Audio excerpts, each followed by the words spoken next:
আসরের নামাজের ওযু করার সময় ওযু করার আগে যে মিসওয়াক করতেছে বসে বসে, হঠাৎ করে 30 বছর আগের কথা স্মরণ হয়ে গেছে। বুড়া বয়সে হাকিম তিরমিজি বসে বসে চিন্তা করতেছে, হায় রে, আল্লাহ পাকের একটা নাম সত্তার, আল্লাহ পাকের একটা নাম গফফার। জোয়ান বয়সে একটা চান্স পাইছিলাম, যদি কামটা সাইরা আলাইতাম আর যদি গোপনে তওবা করে আলাইতাম। বুড়া বয়সে পেছনের যৌবনের কথা স্মরণ করে একটা কল্পনা আইছে, হায় রে, পায়া চান্স হারায় আলাইছিলাম, কামটা করি নেই। এই কল্পনা আসার সাথে সাথে হাকিম তিরমিজি ইস্তেগফার করেছেন। কিন্তু হাকিম তিরমিজি নিজেকে নিজে ধিক্কার দিতেছেন, কত জঘন্য খারাপ তুই হইছ। যৌবনকালে তাকওয়া ভালো ছিল, তখন পরনারী ঘরে পায় তারে তাকায় দেখোস নাই, আর 30 বছর পরে বুড়া বয়সে পেছনের কথা কল্পনা করস, তোর দিল কত খারাপ হইছে। যা মসজিদে যা, তওবা কর। হাকিম তিরমিজি মসজিদে যায় কান্দে, খানা দানা বন্ধ হয়ে গেছে। ওগো আল্লাহ, বুড়া বয়সে গুনার কল্পনা করলাম, কত খবিস আমি। ওগো আল্লাহ, তুমি আমারে মাফ কইরা দাও। কান্না থামে না, আল্লাহর ভয়ে খানা পিনা খাওয়াও বন্ধ হয়ে গেছে। একদিন, 2 দিন, 3 দিন না খেয়ে সিজদায় পড়ে খালি কান্দে। ঘুমের ঘরে একদিন স্বপ্নে দেখি সরওয়ারে দু আলম নবী মুহাম্মদুর রাসূলুল্লাহ সাল্লাল্লাহু আলাইহি ওয়াসাল্লাম স্বপ্ন যোগে এসে পড়েছে। এসে বলে, হাকিম, খানা খাও না কেন? ক্লান্ত হয়ে গেছো, ক্ষুধা লাগে না তোমার? খানা খেতে পারো না? কয়, রবের রিজিক মুখে লইতে ভয় হয়। আল্লাহ পাকের রিজিক খায় যে আমার নফস আল্লাহর নাফরমানি করবার কল্পনা করে, এ কারণে নিজের নফসকে শাস্তি দিতেছি। নফস এমনটি করতে পারে না। আল্লাহর রাসূল বলে, তিরমিজি, কল্পনা এসে গেলে এর জন্য তো আল্লাহ গুনাহ লেখে না, অসুবিধা নাই, আমল নামায় গুনাহ লেখা হয় না, এটা আমার উম্মতের শান। যাও তুমি খাবার খাও। হাকিম তিরমিজি বলে, আল্লাহর নবী গুনাহ লেখে না, বুঝলাম, কিন্তু জোয়ান বয়সে ভালো ছিলাম, বুড়া বয়সে খারাপ হইলাম কেন? যুবক বয়সে গুনার কল্পনা হয় নাই, বুড়া বয়সে গুনার কল্পনা হলো কেন? আল্লাহর রাসূল বলেন, তিরমিজি রে, 30 বছরের কারণে জমানায়ে নবুয়ত থেকে 30 বছর দূরে চলে গেছো। বাতিত থেকে, নবুয়তের বাতিত থেকে 30 বছর দূরে যাওয়ার কারণে 30 বছরে তোমার ঈমান একটু দুর্বল হয়ে গেছে, জমানায়ে নবুয়ত থেকে দূরে যাওয়ার কারণে। 1,24,000 কমপক্ষে, আরো বেশি হতে পারে, আল্লাহ জানেন ভালো। 1.25 লাখ পয়গম্বর পৃথিবীতে আসছে, তার মানে 1.25 লক্ষ পয়গম্বরের 1.25 লক্ষ উম্মত গেছে। যত উম্মত গেছে সব উম্মতের ভেতরে দামি উম্মত উম্মতে মুসলিমা। যত পয়গম্বর দুনিয়াতে এসেছেন, অর্থাৎ এই 1.25 লাখ নবীর ভেতরে সাইয়্যিদুল মুরসালিন মুহাম্মাদুর রাসূলুল্লাহ সাল্লাল্লাহু আলাইহি ওয়াসাল্লাম,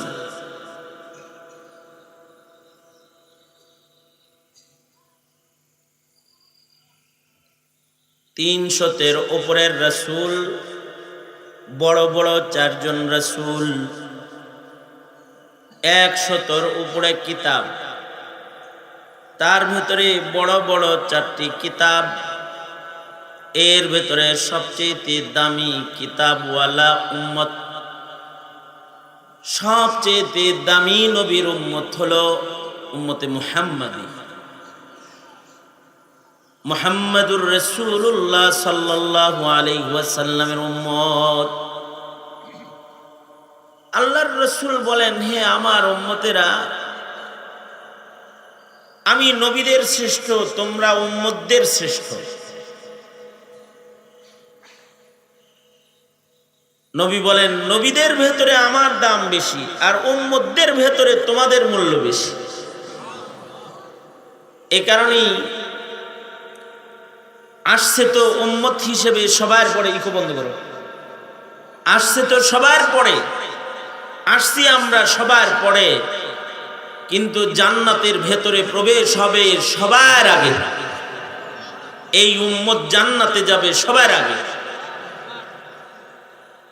মোস্তফা আল হুসাইনি রহমতুল্লাহ আলাইহি বাংলাদেশের মশহুর এক মুফাসসিরে কোরআন ছিলেন।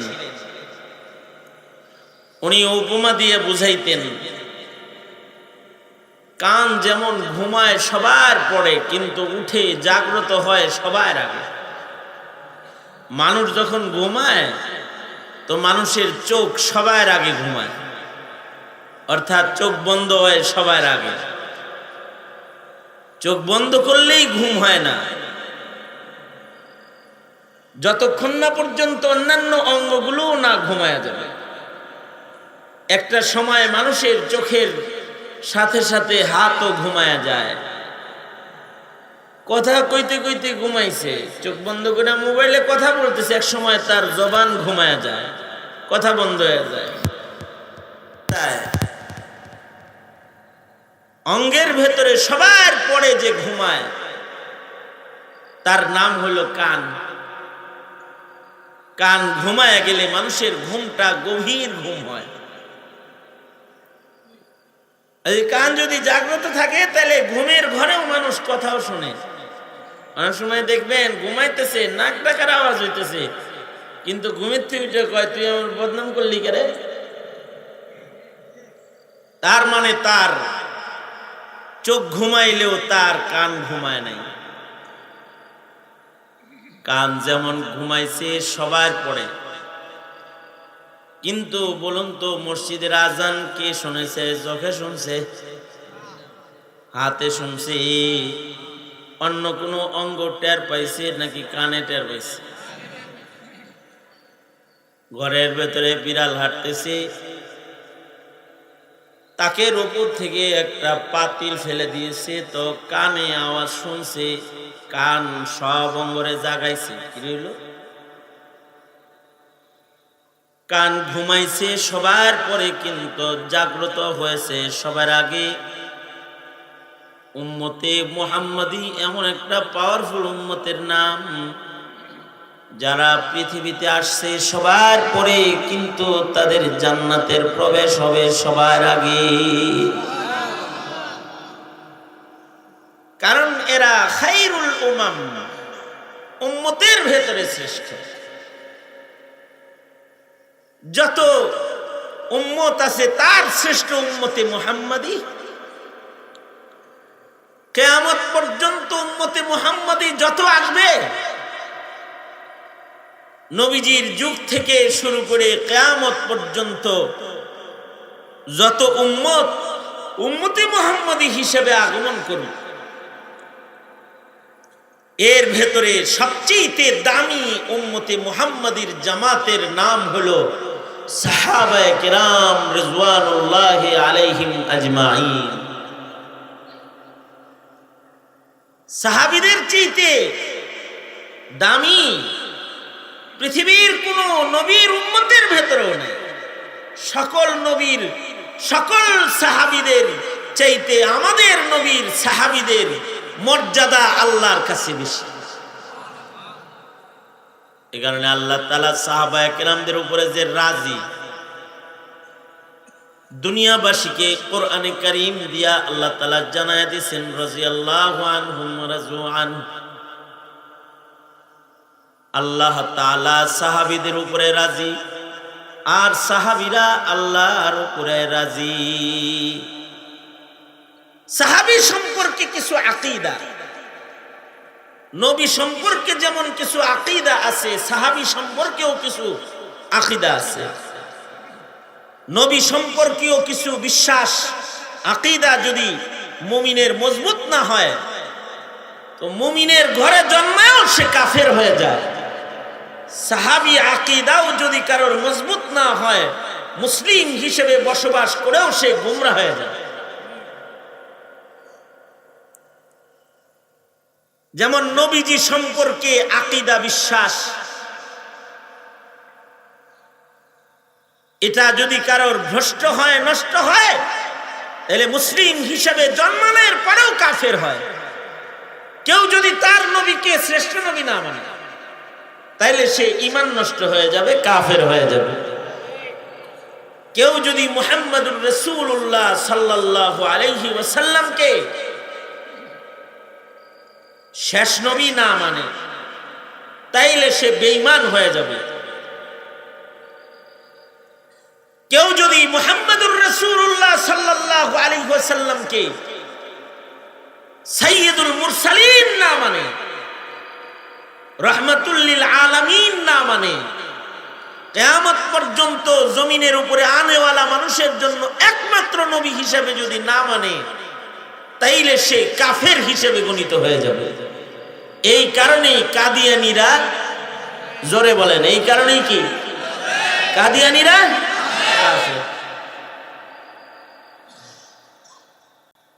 নবীদের ব্যাপারে কিছু আকীদা আহলুস সুন্নাতি ওয়াল জামার, নবীদের ব্যাপারে আকীদা হলো নবীরা মাসুম, পৃথিবীর কোনো পয়গম্বরের কোনো গুনাহ নাই। দুনিয়ার কোনো পয়গম্বর জীবনে গুনাহ করেন নাই। পয়গম্বররা আল্লাহ পাকের মাসুম মনোনীত জামাতের নাম,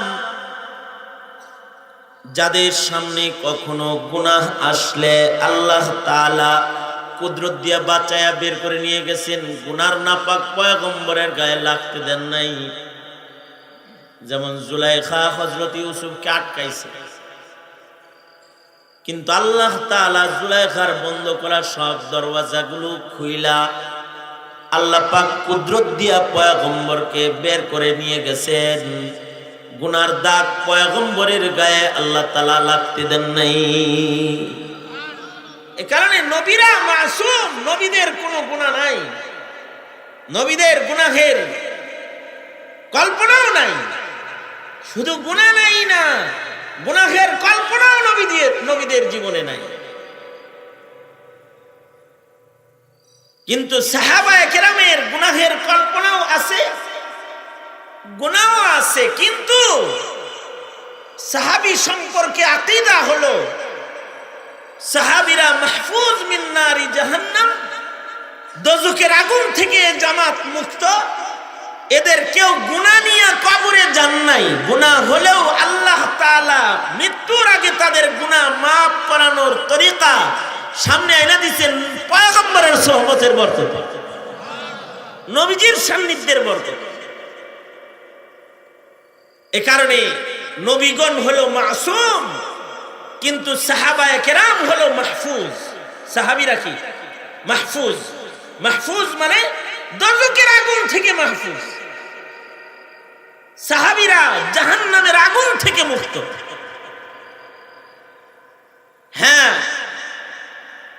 সাহাবীদের প্রতিও আল্লাহর নির্দেশ ছিল, আল্লাহ আল্লাহর পছন্দ ব্যক্ত করেছিলেন, সাবধান, গুনাহ তো করবি না, তোরাও গুনার কল্পনা করতে পারবি না, কারণ গুনার কল্পনাও আমি আল্লাহর কাছে পছন্দের না।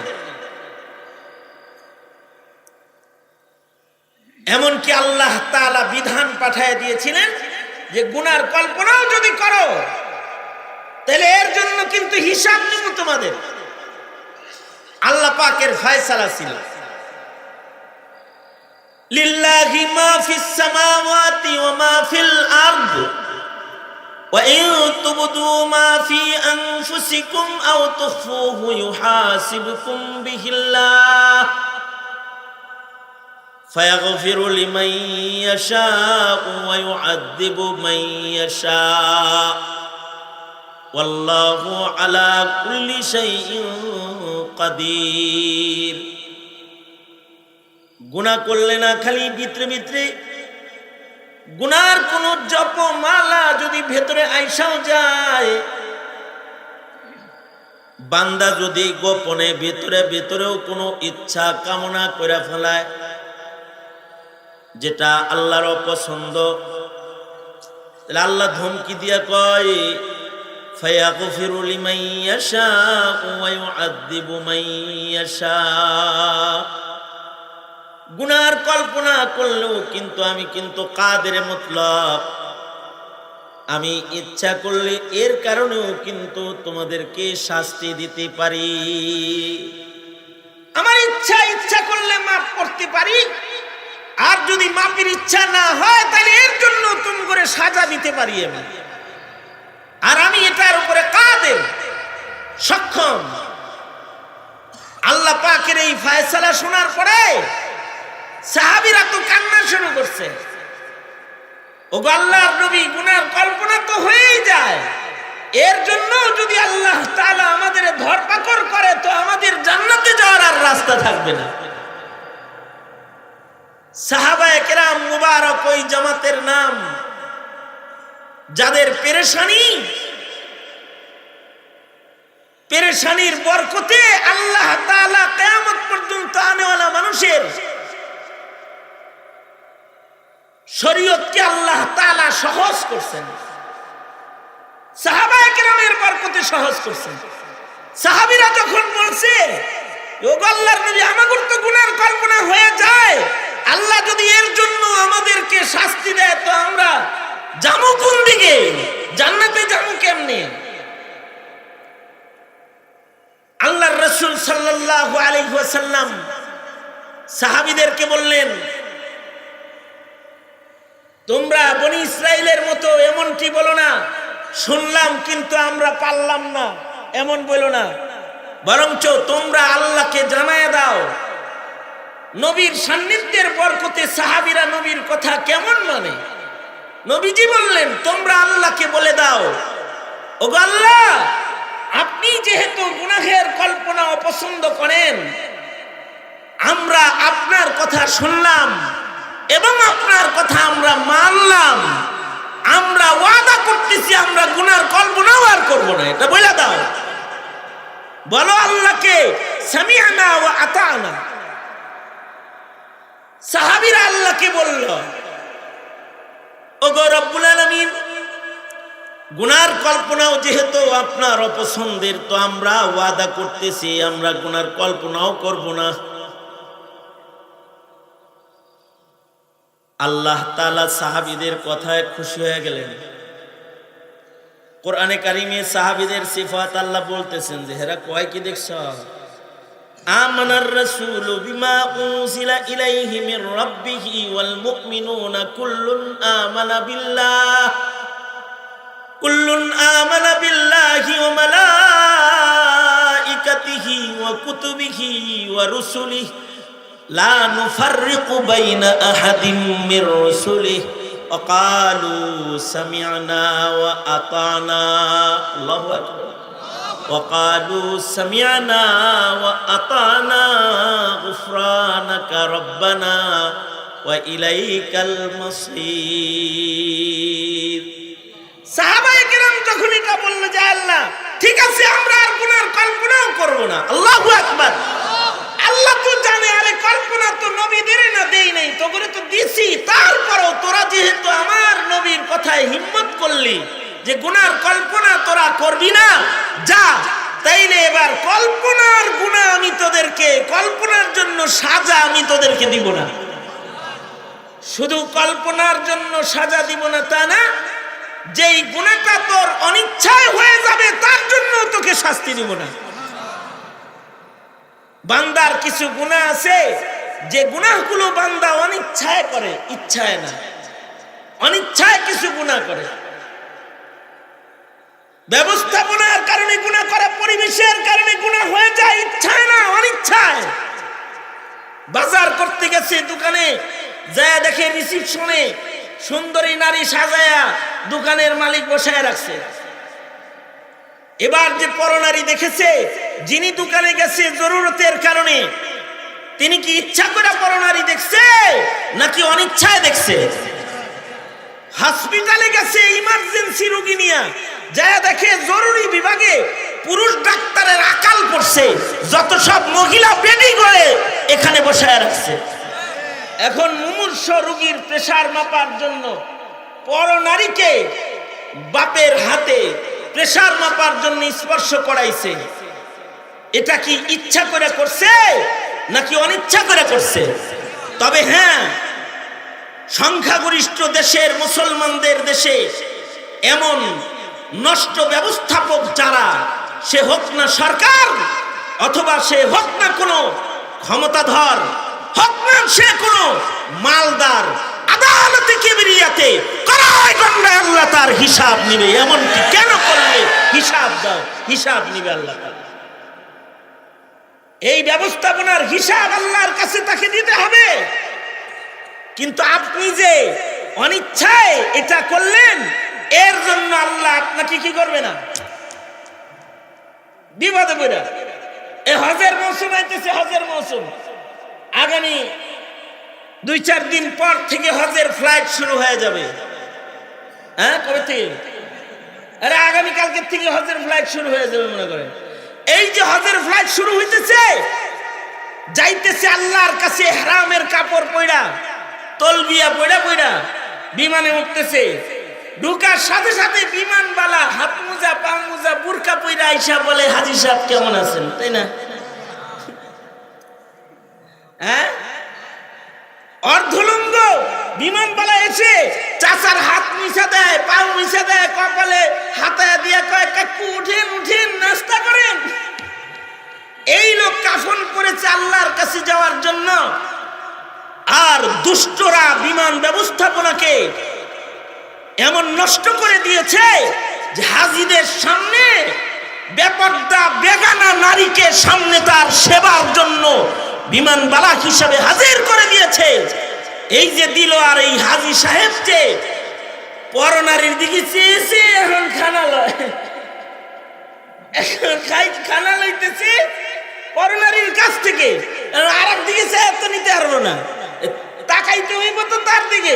নিল তো, নজর নিম্নগামী করলো তো, নজরে ফুজআত যেটা হলো অনিচ্ছায়, এর জন্য আল্লাহর কাছে এই হাজী সাহেবের আসামি হইতে হবে, ব্যবস্থাপক আসামি হবে। তাই বলে হাজী সাহেব যদি ইনসায়াত হয়, লা ইউকাল্লিফুল্লাহু নাফসান ইল্লা উসাহা, লাহা মা কাসাবাত ওয়া আলাইহা মাকতাসাবাত, রব্বানা লা তুআখিযনা ইন নাসিনা আও আখতানা, রব্বানা ওয়ালা তাহমিল আলাইনা ইসরান কামা হামালতাহু আলাল্লাযীনা মিন ক্বাবলিনা, রব্বানা ওয়ালা তুহাম্মিলনা মা লা তাকাতা লানা বিহি ওয়া'ফু আন্না ওয়াগফির লানা ওয়ারহামনা আনতা মাওলানা ফানসুরনা আলাল কওমিল কাফিরিন। আল্লাহ তাআলা ভুলে করলে পরে, অপারগ হয়ে কোনো কিছু করলে দোয়া শিখাইছে, এমনি দোয়া করবা। তাই বলে কিন্তু কল্পনা করান যাব না, ইচ্ছা কইরা গুনার রাজ্যে ঘোরার চেষ্টা করান যাইব না। দিলের ভেতরে যদি গুনার কল্পনা আইসা যায়, তো নবীজি মুরাকাবা শিখাইছেন, বসে বসে কবরের মুরাকাবা করতে, বসে বসে আজরাইল আইতেছে আমার নিতে, চক্ষু বন্ধ করে মুরাকাবা করবে। আমার দরজায় আজরাইল দাঁড়ায় গেছে, আমারে ধরছে, আমার রূহ কবজ করতেছে, আমার অপরাধের কল্পনা করান যাইব না। এভাবে করে নিজের জেহেনকে শয়তান থেকে সরায়া আল্লাহমুখী করার চেষ্টা করবে। সাথে সাথে জবানে উচ্চারণ করবে আস্তাগফিরুল্লাহ, আল্লাহর কাছে মাপ চাইবে, মহান আল্লাহ মাফ করে দিবে। কিন্তু কল্পনার কারণে গুনাহ লিখবেন না। এমনকি এক হাদিসে আল্লাহর রাসূল বলেন, বান্দা গুনাহ করার পরে যদি কোনো গুনাহ বান্দার হয়ে যায়, দ্বিতীয় আর একটা কবিরা গুনাহ করার আগ পর্যন্ত আগের কবিরা গুনাহ আল্লাহ লেখে না। আল্লাহ তাকায় দেখে দেখিনি দ্বিতীয়বার কোন কবিরা গুনাহ করার আগে নি আমার বান্দা আমাকে ডেকে বলে আস্তাগফিরুল্লাহ, যদি বান্দা আমার কাছে মাপ চায় তো লা তাকনাতু মির রাহমাতিল্লাহ ইন্নাল্লাহা ইয়াগফিরুয যুনুবা জামিআ। কিন্তু আমরা অচল যে আমরা তাওবা জানি না, কিন্তু সাহাবীরা তাওবা জানতো, ওলি বুজুর্গরা তাওবা জানতো, গুনার কল্পনা হলেও তারা তাওবা করত। আর আমরা পাপের রাজ্যে বসবাস করেও তাওবা উচ্চারণ করতে পারি না আমরা। আর তাদের গুনাহের কল্পনা হলেও তারা রুনা জারি করত, তাওবা করত। হাকিম তিরমিজি রাহমাতুল্লাহি আলাইহি জমানার এক বড় মুহাদ্দিস ছিলেন হাকিম তিরমিজি। পাশাপাশি ছিলেন চিকিৎসা বিজ্ঞানে পারদর্শী একজন ডাক্তার। ওই সময়ে যখন সায়েন্সের উন্নতি হয় নাই, ওই যুগে তিনি কোনো মেডিসিন ছাড়াই সুই সুতা দিয়ে মানুষের শরীর সেলাই করতেন এবং অপারেশন করতেন হাকিম তিরমিজি। এখনো যারা উজবেকিস্তান সফর করতে যায় তারা হাকিম তিরমিজি রাহমাতুল্লাহি আলাইহির অপারেশন থিয়েটার তারা দেখার জন্য মাটির নিচে ঢুকে, মাটির নিচে আইসিইউ বানাইছিলেন উনি হাকিম তিরমিজি রাহমাতুল্লাহি আলাইহি। ওনার তাকওয়া আর আমার এই ঘটনার থেকেও সাহাবায়ে কেরামের মূল্য কেন বেশি এটা আপনাদের বুঝে এসে যাবে। হাকিম তিরমিজি রাহমাতুল্লাহি আলাইহি ওনার যৌবনেতে উনি আলিশান দরজার এক মুত্তাকি ছিলেন। উনি যখন হাকিম হিসাবে এরকম শোহরত পাইছেন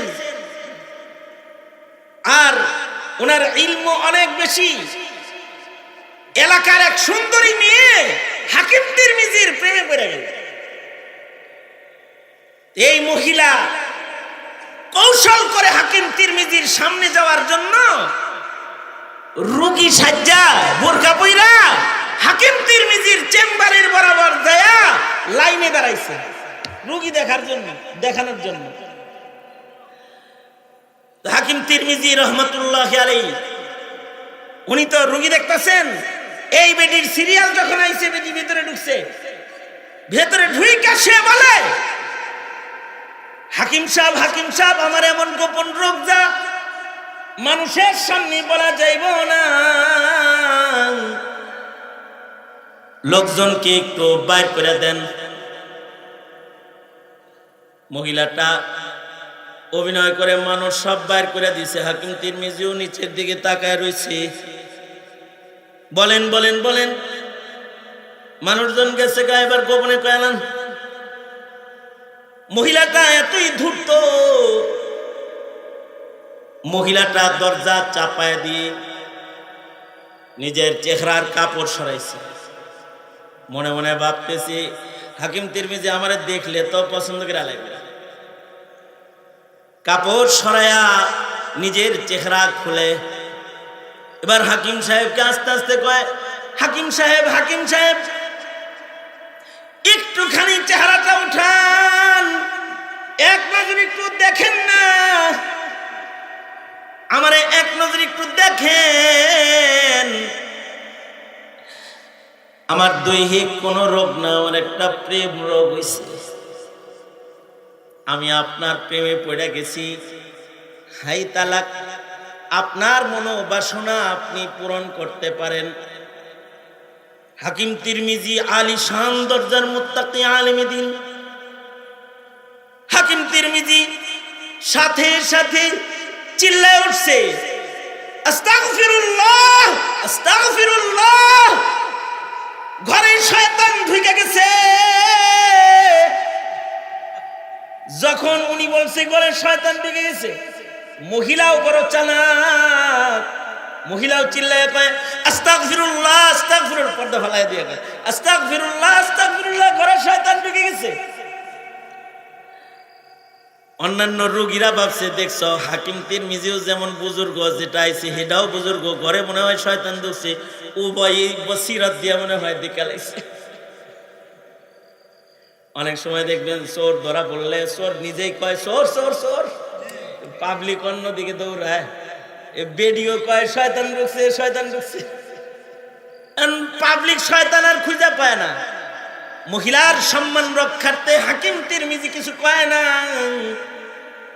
এভাবে সমস্যার সমাধান হয়ে গেছে, মহিলাটাও চলে গেছে। কিন্তু দীর্ঘ বছর পরে হাকিম তিরমিজি যখন বৃদ্ধ হয়ে গেছে, একদিন আসরের নামাজের ওযু তিনি বানাইতেছে। আসরের নামাজের ওযু করার সময় ওযু করার আগে যে মিসওয়াক করতেছে বসে বসে, হঠাৎ করে 30 বছর আগের কথা স্মরণ হয়ে গেছে। বুড়া বয়সে হাকিম তিরমিজি বসে বসে চিন্তা করতেছে, হায় রে, আল্লাহ পাকের একটা নাম সত্তার, আল্লাহ পাকের একটা নাম গফফার। জোয়ান বয়সে একটা চান্স পাইছিলাম, যদি কামটা সাইরা আলাইতাম আর যদি গোপনে তওবা করে আলাইতাম। বুড়া বয়সে পেছনের যৌবনের কথা স্মরণ করে একটা কল্পনা আইছে, হায় রে, পায়া চান্স হারায় আলাইছিলাম, কামটা করি নেই। এই কল্পনা আসার সাথে সাথে হাকিম তিরমিজি ইস্তেগফার করেছেন। কিন্তু হাকিম তিরমিজি নিজেকে নিজে ধিক্কার দিতেছেন, কত জঘন্য খারাপ তুই হইছ। যৌবনকালে তাকওয়া ভালো ছিল, তখন পরনারী ঘরে পায়া তারে তাকায় দেখোস নাই, আর 30 বছর পরে বুড়া বয়সে পেছনের কথা কল্পনা করস, তোর দিল কত খারাপ হইছে। যা মসজিদে যা, তওবা কর। হাকিম তিরমিজি মসজিদে যায় কান্দে, খানা দানা বন্ধ হয়ে গেছে। ওগো আল্লাহ, বুড়া বয়সে গুনার কল্পনা করলাম, কত খবিস আমি। ওগো আল্লাহ, তুমি আমারে মাফ করে দাও। কান্না থামে না, আল্লাহর ভয়ে খানা পিনা খাওয়াও বন্ধ হয়ে গেছে। একদিন, 2 দিন, 3 দিন না খেয়ে সিজদায় পড়ে খালি কান্দে। ঘুমের ঘরে একদিন স্বপ্নে দেখি সরওয়ারে দু আলম নবী মুহাম্মদুর রাসূলুল্লাহ সাল্লাল্লাহু আলাইহি ওয়াসাল্লাম স্বপ্ন যোগে এসে পড়েছে। এসে বলে, হাকিম, খানা খাও না কেন? ক্লান্ত হয়ে গেছো, ক্ষুধা লাগে না তোমার? খানা খেতে পারো না? রবের রিজিক মুখে লইতে ভয় হয়। আল্লাহ পাকের রিজিক খায় যে আমার নফস আল্লাহর নাফরমানি করবার কল্পনা করে, এ কারণে নিজের নফসকে শাস্তি দিতেছি। নফস এমনটি করতে পারে না। আল্লাহর রাসূল বলে, তিরমিজি, কল্পনা এসে গেলে এর জন্য তো আল্লাহ গুনাহ লেখে না, অসুবিধা নাই, আমল নামায় গুনাহ লেখা হয় না, এটা আমার উম্মতের শান। যাও তুমি খাবার খাও। হাকিম তিরমিজি বলে, আল্লাহর নবী গুনাহ লেখে না, বুঝলাম, কিন্তু জোয়ান বয়সে ভালো ছিলাম, বুড়া বয়সে খারাপ হইলাম কেন? যুবক বয়সে গুনার কল্পনা হয় নাই, বুড়া বয়সে গুনার কল্পনা হলো কেন? আল্লাহর রাসূল বলেন, তিরমিজি রে, 30 বছরের কারণে জমানায়ে নবুয়ত থেকে 30 বছর দূরে চলে গেছো। বাতিত থেকে, নবুয়তের বাতিত থেকে 30 বছর দূরে যাওয়ার কারণে 30 বছরে তোমার ঈমান একটু দুর্বল হয়ে গেছে, জমানায়ে নবুয়ত থেকে দূরে যাওয়ার কারণে।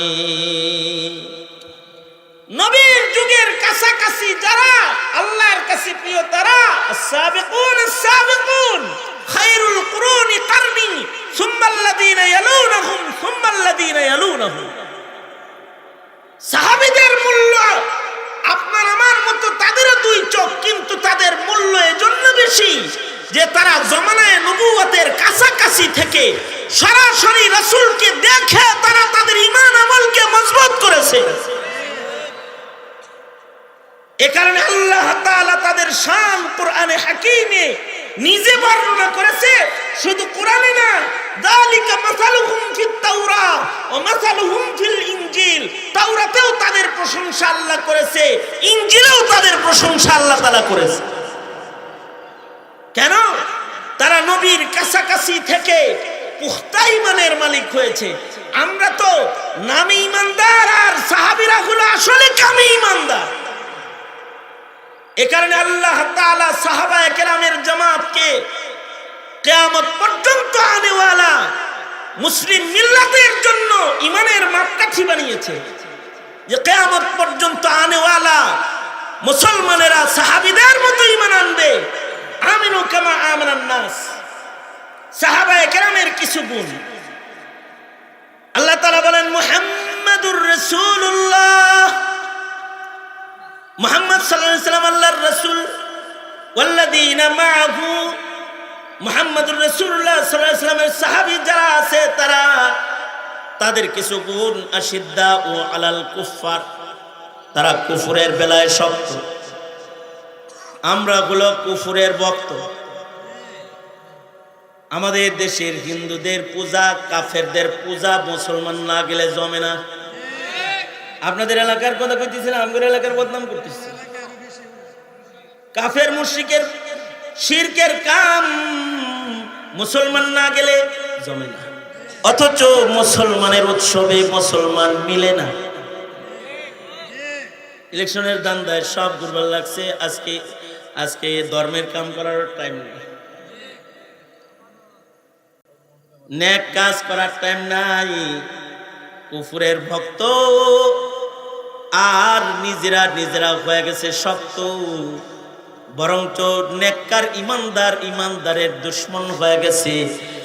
যারা নেকের কাজ করে তাদেরকে একদল মুসলমানে গালি দেয়। তাদেরই বলে আর কোন কাম করো না, তালাশ করে এগুলা করন লাগে। এই হলো আমাদের ঈমান। আর তাদের ঈমান হলো আশিদ্দাউ আলাল কুফার রুহামাউ বাইনাহুম।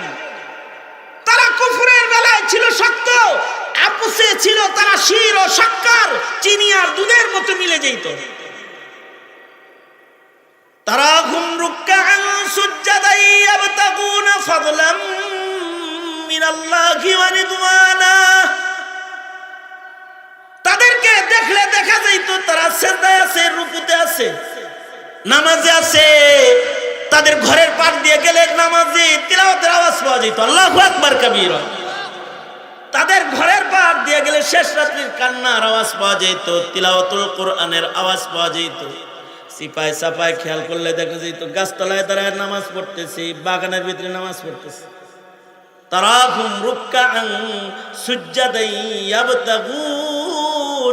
ইয়াবতাগুনা ফাদলাম মিনাল্লাহি ওয়া রিদওয়ানা। আর আমাদের দিকে তাকাইলে দেখা যায় সিপাই সাপাই খালি ফেসবুক চালাইতেছে, অথবা প্রেমের আড্ডা মারতেছে, অথবা গাঞ্জা বাবা ইয়াবা, কি কথা বলেন ঠিক না ঠিক জোরে বলেন, অথবা বসে বসে গেম খেলতেছে, অথবা নগ্ন ফিল্ম দেখতেছে। এই যুগের মুসলমানদের তাকাইলে দেখা যায় তারা পাপের ভিতরে নিমজ্জিত। আর সাহাবীদের দিকে তাকাইলে দেখা যায় তারা ইবাদতের জন্য উৎসর্গিত। তারাহুম রুকআন সুজদান ইয়াবতাগুনা ফাদলাম মিনাল্লাহি ওয়া রিদওয়ানা। এ কারণে সাহাবায়ে কেরামের ইবাদত কমানোর জন্য তাবলীগ করা লাগতো, আর আমাগর গুনাহ থামানোর জন্য তাবলীগে যাওয়া লাগে। সাহাবীদেরকে ইবাদত কমানোর জন্য তাদের গাস্ট করা লাগতো, আর আমাদেরকে নামাজ পড়ানোর জন্য সাপ্তাহিক গাছতে বের করানো লাগে। দইরা মসজিদে লয়া আয় তারা একটু নামাজ পড়া। আর আল্লাহর রাসূল সাল্লাল্লাহু আলাইহি সাল্লাম সাহাবীরা যায় বলতে, এই সাহাবী, এই এত নামাজ পড়ছ কেন? আব্দুল্লাহ ইবনে আমর ইবনে আস, কম তেলাওয়াত করবি, কত পড়স? প্রায় ডেইলি এক খতম করি। এত পড়িস না, ডেইলি এক পারা করে পড়বি। না না না না, ঠিক আছে যা 10 পারা পড়িস। না না না, হইব না, কম হয়ে যায়। আল্লাহর রাসূল ধমকি দিয়া বলে, ডেইলি 10 পারা পড়তে কইছি, তাও তোর কম হয়ে যায়। ওয়ালি জাসাদিকা আলাইকা হাক্কান ওয়ালি আহলিকা আলাইকা হাক্কুন। ওয়ালি জাসাদিকা আলাইকা হাক্কুন ওয়ালি আহলিকা আলাইকা হাক্কুন, তোর বিবির হক আছে, তোর দেহের হক আছে, তোর পরিবারের হক আছে। এত করতে পারবি না, আমি আইন করে দিলাম তোরে। আল্লাহর রাসূল বলে ডেলি রোজা রাখিস না, সাওমে দাউদি রাখিস, অথবা মাসে 3 দিন রাখিস, সপ্তাহে 1 দিন রাখিস, 2 দিন রাখিস। কমানোর জন্য নবী ঘরে যায় গাছতো করছে, আর আমাগরে বাড়িতে যা ডাইকা আনতে চাইলে কয় হিন্দুর কাছে যাইতে পারেন না, আমি মুসলমান, আমার কাছে আইছেন কেন? তোমার মতো নামের মুসলমান, এমন মুসলমানের কাছে যাওয়া ছাড়া আর কোনো গতি নাই। কারণ নিজের সন্তানের জন্য বাপের মায়া বেশি। 2টা সন্তান আগুনে পড়ছে, একটা পরের সন্তান আর একটা নিজের সন্তান। পানিতে পড়ছে 2টা সন্তান, একটা পাশের বাড়ির সন্তান আর একটা নিজের বাড়ির সন্তান। আকল মন্দ কারে আগে তুলবো বলুন তো? পরের ডানে আগে তুলবো না নিজের ডানে আগে তুলবো? কাফেররা যেমন দোজখে যাইতেছে, এই মুসলিম সমাজের বহু যুবক বেনামাজি হয়ে দোজখে যাইতেছে। এই মুসলিম সমাজের বহু যুবক ইয়াবা বাবা খায়া দোজখে যাইতেছে। এই মুসলিম সমাজের বহু যুবক যুবতী বদকার হয়ে দোজখে যাইতেছে। আরে কাফের রে, দোজখ থেকে বাঁচামু আগে পিছে, আগে তো আমার ভাই বাঁচাও। নিজের ভাইরে আগে বাঁচানো লাগবে তো। এখানে যায় পিঠা টান লাগে, চলেন চলেন চলেন, নামাজ পড়েন, ইবাদত করেন। আমাদের চেহারার ভেতরে গুনাহের বদবু আছে, আর সাহাবীদের চেহারার ভেতরে নামাজের দাগ আছে। ফি উজুহিহিম মিন আসারিস সুজুদ, তাদের চেহারার ভেতরে সিজদার দাগ আছে। তাদের ইবাদত দেখলে কাফের মুশরিকরা রাগান্বিত হয়, শয়তান রাগান্বিত হয়। আর আমাদের গুনাহ দেখলে কাফের মুশরিকরাও আমাদের সমালোচনায় পড়ে যায় আর বলে হায় রে নামের ভুয়া মুসলমান। তবে হ্যাঁ, যাদেরকে ইবাদত করতে ওরা দেখতে পায়, রাগ হয়ে তাদেরকে জঙ্গি বলে গালি দেয়, সন্ত্রাসী বলে গালি দেয়, উগ্রবাদী বলে তাদের গালি দেয়। কারণ তাদের ইবাদত দেখলে তাদের গাত্রদাহ শুরু হয়। ইয়াজিবুজ যুররা আলিয়াদিবা বিহিমুল কুফার, এটা সাহাবায়ে কেরামের সিফাত। সাহাবীদের ইবাদত দেখলে কাফেরগুলার রাগ হয়ে যেত। এই সমাজের কিছু বদকার আছে, নেককারদের নেক দেখলে পরে তারা রাগ হয়। এই রকম ইমানের রং যাদের ভেতরে পাওয়া যাবে, তাদের জন্য আল্লাহর ঘোষণা হলো তাদেরকে আল্লাহ তাআলা মাগফিরাত দিবে, তাদের আল্লাহ তাআলা জান্নাত দিবে। এ কারণে প্রজন্মের সন্তানদেরকে মুসলিম বানাইতে সাহাবায়ে কেরামের জীবনী তাদের হাতে তুলে দিত। সাহাবীদের ঈমান তাদের সামনে পেশ করুন, হিকায়াতে সাহাবা তাদের সামনে পড়ুন, হিকায়াতে সাহাবা তাদের কানে পৌঁছান। সত্যিকারের ঈমানদারদের চরিত্র তাদের কানে পৌঁছায় দেন। নাটক সিনেমার মাধ্যমে ভ্রষ্টদের ভ্রষ্ট কাজ দেখতে দেখতে প্রজন্ম ভ্রষ্ট হওয়ার পথে, আর উৎকৃষ্ট মানবদের আলোচনা গোপন হয়ে যাওয়ার কারণে নেককারদেরকে এখন আর মুসলিম সমাজের নব প্রজন্মরা নেককারদের ইজ্জত কদরও করা জানে না। সুতরাং ঈমান যদি কামেল বানাইতে হয়, সাহাবায়ে কেরামের জীবনকে সামনে আনতে হবে, ঠিক কিনা? আমাদের ঘরে ঘরে হিকায়াতে সাহাবা তুলে দিব ইনশাআল্লাহ। বলেন কারা কারা ওয়াদা করলেন? আল্লাহ কবুল করেন, আমিন বলেন। এবং এই মাহফিলকে আল্লাহ তাআলা কবুল করেন। এই প্রচন্ড গরমে ইলেকশনের ভেতরে আপনারা যারা দ্বীনি কাজে অংশগ্রহণ করেছেন তাদেরকে আল্লাহ তাআলা কবুল করেন। আল্লাহুম্মা আনতাস সালাম মিনকাস সালাম ইলাইকা আরজিউস সালাম তাবারাকতা রব্বানা ওয়া তাআলাইতা ইয়া যাল জালালি ওয়াল ইকরাম। রব্বে করিম, প্রচন্ড গরমের ভেতরে ইসলাহি মাহফিলে তোমার বান্দারা বসেছে, সাহাবায়ে কেরামের জীবন চরিত্রকে সামনে নিয়ে আল্লাহ তোমার বান্দাদের কাছে মুমিনের কিছু সিফাত তুলে ধরেছি। রব্বে করিম, তোমার কাছে দোয়া করছি, আয় আল্লাহ জিন্দেগীর গুনাহ মাফ করে দাও। যেই যুবকগুলাই মাহফিলের ইন্তজাম করেছে ওদের সাহাবায়ে কেরামের নমুনার ঈমান দিয়ে দাও। যেই বুড়ারা মাহফিলে এসেছে তাদের আবু বকর বানায়া দাও। যে মা বোনেরা মাহফিল শুনেছে খাদিজা ফাতেমা বানায়া দাও। রব্বুল আলামিন সকলের নেক হাজত পূরণ করে দাও। বেপানাহকে পানাহ দাও, বেরোজেকে রুজি দান করো আল্লাহ। দুনিয়ার শান্তি দূর করে শান্তির ফয়সালা করে দাও। রব্বে করিম আমরা যারা হাত তুলেছি ওগো মালিক, জানি না কার মা নাই কার বাপ নাই, নিজের হাতে অনেকে নিজের পিতামাতা কবরে রেখেছে। যাদের মা বাবা অন্ধকার কবরের বাসিন্দা তাদের মা বাবার কবর জান্নাতের বাগান বানায় দাও। যাদের পিতামাতা কবর জগতে তাদের কবরগুলো জান্নাত বানাও, তাদেরকে তোমার পেয়ারা বানায় দাও। যারা অসুস্থ তাদের সুস্থ করে দাও। বেপানাহকে পানাহ দাও, বেরুজিকে রুজি দান করো। অশান্তি দূর করে শান্তির ফয়সালা করে দাও আল্লাহ। রব্বুল আলামিন অনেকেই দোয়া চেয়েছে, সকলার হকে দোয়া কবুল মঞ্জুর করে নাও। ইয়া আল্লাহ অত্র এলাকায় সুন্নতের হাওয়া চালু করে দাও। হার কিসমের শিরিক আর বিদআত থেকে এলাকাবাসীকে তুমি রক্ষা করো আল্লাহ। রব্বুল আলামিন আয় মালিক, আমাদের সালাম এই মুহূর্তে মদিনায় তয়্যবায় নবীর রওজায় পৌঁছায় দাও। ইয়া আল্লাহ বারবার বাইতুল্লাহ রওজার জিয়ারত নসিব করে দাও। ইয়া আল্লাহ ফিলিস্তিনের মজলুম মুসলমানদের জন্য মদদ পাঠায় দাও আল্লাহ। ইয়া আল্লাহ মজলুমদেরকে ইয়া আল্লাহ তুমি মদদ নুসরত দাও। হার কিসমের জুলম ও সিতম থেকে মিল্লাতের আলেমদেরকে তুমি বাঁচাও। যত খায়ের যত কল্যাণ সব দান করো, কল্যাণ থেকে আমাদেরকে ধরে ধরে হেফাজত করো। এই মজমাকে কবুল করো। যারা অর্থায়ন করেছে, টাকা পয়সা দিয়েছে, সকলকে উত্তম জাযা উত্তম বদলা দান করো আল্লাহ। সুবহানা রাব্বিকা রাব্বিল ইজ্জাতি আম্মা ইয়াসিফুন ওয়া সালামুন আলাল মুরসালিন ওয়ালহামদুলিল্লাহি রাব্বিল আলামিন। আসসালামু আলাইকুম ওয়া রাহমাতুল্লাহি ওয়া বারাকাতুহু।